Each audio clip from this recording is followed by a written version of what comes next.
जय जिनेंद्र दोस्तों, कैसे हैं आप सब और क्या हाल समाचार। टेक्निकल एनालिसिस में आपको ज़ीरो से हीरो यानी कि ज़ीरो से मास्टर बनाने की तैयारी चल रही है। तो जल्दी से फॉलो कर लो, लाइक और कमेंट ज़रूर करो, जो भी करना है करो, लेकिन ज़रूर करो ताकि हम मोटिवेट होते रहें और आपके साथ इस तरीके के कुछ टेक्निकल चार्ट्स की स्टडी कैसे करते हैं स्लो इन स्टडी लेकर आते रहें। इससे पहले हमने आपको एक बहुत ही पावरफुल चीज़ बताई थी कि मंथली की आरएसआई अगर फर्स्ट टाइम पहली बार ब्रेक करता है आरएसआई 70 के ऊपर तो उस पर पैनी नज़र बनाए रखनी चाहिए, लेकिन और भी बहुत कुछ देखना होता है। इसके साथ हमने आपको एक और चीज़ बताई कि अगर आरएसआई 16 हो जाता है तो वो एक एक्सट्रीम ओवरसोल्ड जोन माना जाता है, वहाँ पर शॉर्ट नहीं बनानी चाहिए। कोई नहीं, अब हमें आपको इससे पहले बहुत बार 80-20 रूल का टाइम बताया था। आज का वो एक और एग्जाम्पल आपको दिखाना चाहेंगे। वैसे अभी ये स्टॉक बस कुछ ही समय की देरी है, ट्विटर पर छा चुका होगा। कोई नहीं, स्टॉक का नाम मैं आपको दिखाऊंगा नहीं, ना ही प्राइस आपको देखने को मिलेगी। चलो भाई चलते हैं आगे। देखो, ये स्टॉक लिस्टिंग हुई थी, लिस्टिंग में भी चर्चाओं में था और लिस्टिंग के बाद जब वन डायरेक्शन में भागा उस समय ये सोशल मीडिया में और यूट्यूब पर हर ज्ञानी बाबा इसका ज्ञान देना शुरू किया, ये वो इसकी कहानी सुनाने लगा, इस स्टॉक के बारे में बताने लगा और काफ़ी ज़्यादा सोशल मीडिया में ये चर्चाओं में रहता था।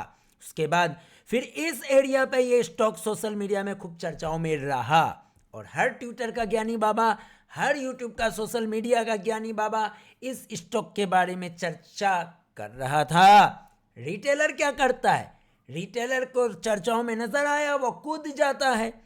वो ये सोचता है कि आज लिया और कल 20% का सर्किट और मैं रातों रात खरबपति। लेकिन ऐसा तो होता नहीं है। तुम ज्यादा स्मार्ट तो बाजार तुमसे ज्यादा स्मार्ट है, तुम ज्यादा ओवर स्मार्ट बनते हो तो बाजार तुमसे भी और ऊपर स्मार्ट बन जाता है। तो गाइस, ये स्टॉक एक लंबे कंसोलिडेशन में चला गया। उसके बाद धीरे धीरे धीरे वन डायरेक्शन में गिराया और एक्सट्रीमली ऐसे जोन पर आके रुक गया जो कि एक तरीके से चार्ट पे एक सपोर्ट था और ये सस्ता हो गया था कंपेयर टू इस जोन से। अब ये जोन था 1000 रुपीज का और ये जोन है 600 का, जहां पर डॉट टू डॉट ये अटकने का प्रयास किया। तो जो कहानी इस स्टॉक की यहां पर थी वो कहानी इंटेक्ट यहां पर भी थी, वो कहानी पूरी यहां पे भी थी। लेकिन यहां बदल क्या गया, समझो बाजार में बच्चों की साइकोलॉजी। चूंकि ये लंबे कंसोलिडेशन में चला गया तो बच्चे यहां पर चर्चा करना बंद कर दिया और ट्विटर के ज्ञानी बाबा इस पर ज्ञान देना बंद कर दिया। रीजन, बच्चों को वही चीज पसंद आती है, या तो उसको वॉल्यूम दिखाओ तो वो खुश हो जाए, या तो उसको इस तरीके की एक तेज रैली दिखाओ तो भी वो खुश हो जाता है। ये है लार्जर ऑडियंस जो 90% कैटेगरी में आती है। उसको वॉल्यूम पसंद है, उसको वर्टिकल रैली का स्पाइक पसंद है और उसको जो स्टॉक बहुत चर्चाओं में रहता उसमें उसका आकर्षण पता, उसमें अट्रैक्शन उसको अच्छा लगता है। कोई नहीं बच्चों, अभी बस थोड़ा सा और ऊपर चले जाए, देखना ट्विटर पे छा जाएगा। फिर हो सकता है इसमें एक टाइम करेक्शन शुरू हो जाए, रिटेलर को घुसेड़ दे, रिटेलर को बोले तुम्हारा पति बन जाओगे एक रात में और फिर इसमें टाइम करेक्शन शुरू हो जाए, ऐसी संभावना है। लेकिन अब हम इस स्टॉक पर बराबर अलर्ट लगाकर रखेंगे क्योंकि इस स्टॉक में यहां पर गतिविधि जो स्मार्ट मनी की कुछ बड़े फंड हाउसेस की शुरू हो गई है। अब समझो, तो फंड हाउसेस की गतिविधि शुरू हो गई है तो वो लगातार तो खरीदने से रहा, उसको पता है कि भैया मैं यहीं से खरीदना क्या चालू किया, थोड़ा सा वॉल्यूम्स के साथ स्टॉक सीधा 600 से भैया 1000 पहुंच गया, है ना। तो ये अगर लगातार खरीदता रहेगा तो स्टॉक्स तो भैया रॉकेट बन जाएगा, तो उसी को तो महंगा लेना पड़ेगा ना भाई। तो एक बार के लिए वो हाथ कभी भी खींच सकता है जैसे ही पेट भर जाएगा। अब समझो, जैसा कि अभी मान लो हमने यहां पर लगा दिया अलर्ट, ठीक है, अलर्ट लगा दिया, जब आएगा तब का तब वहां घंटी बच जाएगी। लेकिन अब यहां पर आपको समझने की जरूरत है, अगर आपने इस स्टॉक की स्टोरी को समझते हुए लॉन्ग टर्म की पर्सपेक्टिव से लिया था और रोज रोज स्टॉक को देखते हो, लिया लॉन्ग टर्म पर्सपेक्टिव से, बिजनेस धंधा समझ के लिया, प्रोबेबिलिटी तेरे को नजर आई कि हाँ लगता है भविष्य में कुछ धंधा इसका बनेगा या धंधा आगे बढ़ेगा तो हमें यहाँ से रिवॉर्ड मिल सकता है। लेकिन आपने क्या किया, रोज रोज आप प्राइस देखते हैं तो आप जो ये प्राइस कंसोलिडेशन में चली गई और इसके साथ बाजार में डर के माहौल के कारण ये भी लगातार धीरे धीरे नीचे आया तो आप डर गए। क्या हो गया, आप डर गए। इसके साथ आपका ये स्टॉक एक कंसोलिडेशन में चला गया या गिरावट में चला गया, आपकी वहां स्टोरी बदल गई।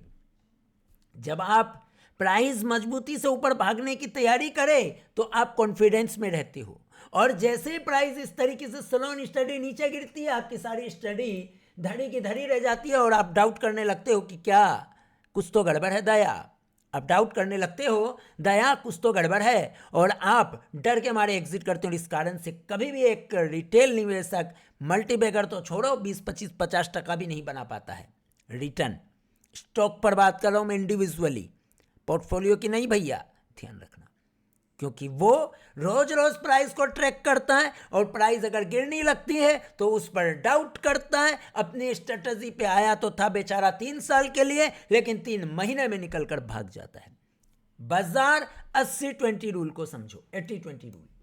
यहां बाजार ने 80% टाइम पकाया देन वन डायरेक्शन में भगा दिया। तो यहां बच्चों को एक चीज और समझनी है कि अगर कोई इन्वेस्टर ने इस एरिया पे भी लेके भी बैठा है, उसने बिजनेस समझकर लॉन्ग टर्म का सोचा था या पोजिशनल एक लंबे समय का सोचा था, कुछ स्ट्रेटजी के साथ सोचा था, कुछ बिजनेस को समझकर सोचा था, तो यहाँ गिरावट के कारण उसका क्या लॉस हो गया क्या नहीं, ये 80% टाइम उसको पकाकर फिर वन डायरेक्शन में तेजी से एक डायरेक्शन में भाग गया। ऐसा ही होता है बाजार में, ऐसा ही होता है। और भी बहुत तरीके हैं बाजार में गिरावट के, समझो। मान लो तुमने यहां पर एंट्री लिया तो यही माल ऐसे ऐसे ऐसे ऐसे ऐसे ऐसे ऐसे ऐसे ऐसे ऐसे ऐसे बहुत सालों तक ऐसे ऐसे ऐसे ऐसे करता रहेगा, देन अचानक से ऐसे बूम हो जाएगा। तो क्या समझा, पहले ये गिरावट के साथ तेरे को परेशान किया, फिर ये 80% टाइम बिताया, पहले तो ये परेशान किया, फिर एक डायरेक्शन में ऐसे ऐसे चला गया, देन इस तरीके से बूम हो गया। तो मतलब तुमको 80% टाइम इसने पका दिया। पहले तो वो लगातार गिरा, मान लो ऐसे, उसके बाद लंबे समय में ऐसे चला गया, तुम तो डर के भाग गए और उसके बाद वो खट से ऐसे भागा। तो क्या समझे, तुमने मान लो यहां लिया, तुमने स्टोरी वगैरह समझा, तुमने बिजनेस समझा, तुमको फेथ था, तब तुमने लंबे समय के लिए लिया। लेकिन जब प्राइस गिरने लगी तो तुम डाउट में आ गए। उसके बाद जब ऐसे फ्लैट होने लगा तो तुम्हें लगा कि अब तो जीवन में कभी ऊपर ना जाएगा और तुम एग्जिट करते हो और उसके बाद वन डायरेक्शन में से स्टॉक भाग जाता है। ये है 80-20 रूल। समझ में आया 80-20 रूल? ये तो बहुत बड़ा ब्रीफ, इसमें बहुत कुछ है बताने के लिए 80-20 रूल, लेकिन समझ दो ना कॉमन सेंस से। ये होता है 80-20 रूल। फिर से समझो 80-20 रूल। ऐसे ऐसे ऐसे ऐसे 50 दिन करेगा और 2 दिन में ऐसे रॉकेट की तरह भागेगा। तो ये 80% समय था, ये 20% समय है। क्लियर? अब और एक सीक्रेट बताता हूं जो हमारा सिर्फ ट्रेनिंग का पार्ट है, लेकिन जब इतना ज्ञान दिया और इतने दूर आप आ ही गए हैं तो एक और आपको बता देता हूं, बड़े ध्यान से देखो। जब ये प्राइस कंसोलिडेट कर रही थी और उसके बाद स्लोली स्टडी नीचे गिर रही थी तो यहां पर वॉल्यूम बिल्कुल ड्राई थे। इसका मतलब ये हुआ कि ये बेवकूफ बना रहा है। ये सब चीजें हमारे ट्रेनिंग का पार्ट है। फ्री फोकट में आपको यहां तक ज्ञान दे दिया, समझो, अपने दिमाग की बत्ती खोलो, आगे बढ़ो, तुरंत फॉलो कर लेना। अब तक लाइक नहीं किया तो लाइक जरूर कर लेना। धन्यवाद।